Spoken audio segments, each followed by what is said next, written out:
परमात्मा और किसान। एक बार एक किसान परमात्मा से बड़ा नाराज हो गया।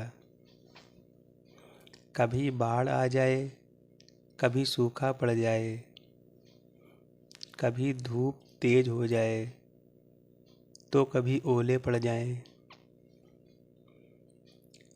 हर बार कुछ न कुछ कारण से उसकी फसल थोड़ी खराब हो जाए। एक दिन बड़ा तंग आकर उसने परमात्मा से कहा, देखिए प्रभु, आप परमात्मा हैं, लेकिन लगता है आपको खेती बाड़ी की ज़्यादा जानकारी नहीं है। एक प्रार्थना है कि एक साल मुझे मौका दीजिए। जैसा मैं चाहूँ वैसा मौसम हो,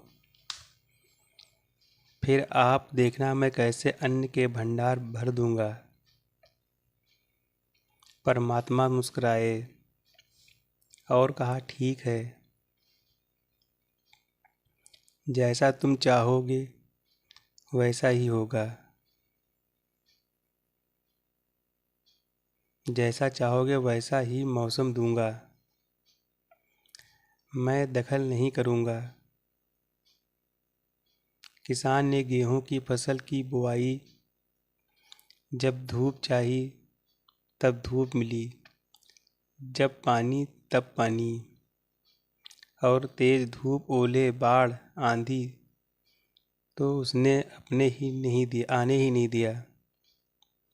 समय के साथ फसल बढ़ी और किसान की खुशी भी, क्योंकि ऐसी फसल तो आज तक नहीं हुई थी।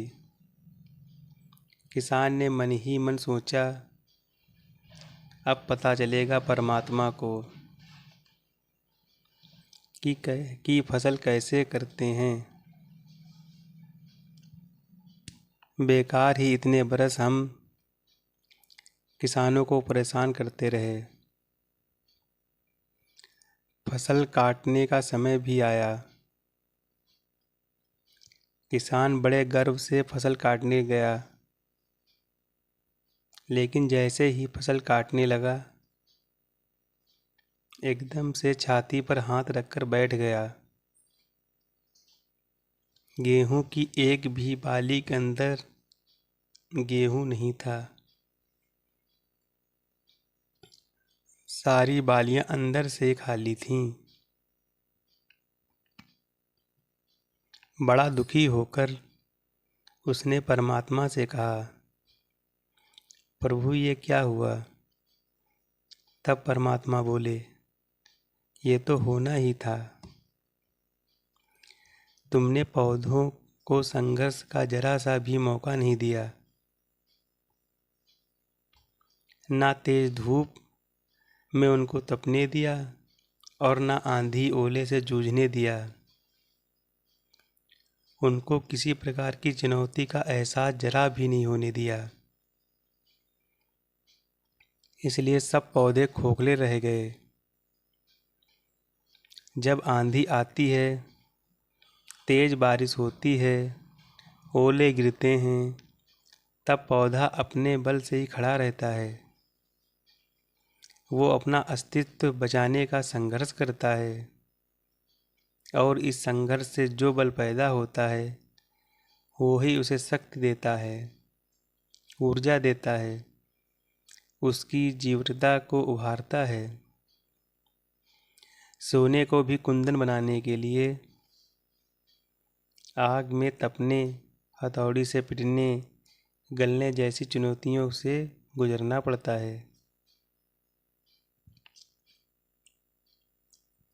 तभी उसकी स्वर्णिम आभा उभरती है, उसे अनमोल बनाती है। उसी तरह जिंदगी में भी अगर संघर्ष ना हो, चुनौती ना हो, तो आदमी खोखला ही रह जाता है। उसके अंदर कोई गुण नहीं आ पाता। ये चुनौतियां ही हैं जो आदमी रूपी तलवार को धार देती है, उसे सशक्त और प्रखर बनाती है। अगर प्रतिभाशाली बनना है तो चुनौतियों तो स्वीकार करनी ही पड़ेंगी, अन्यथा हम खोखले ही रह जाएंगे।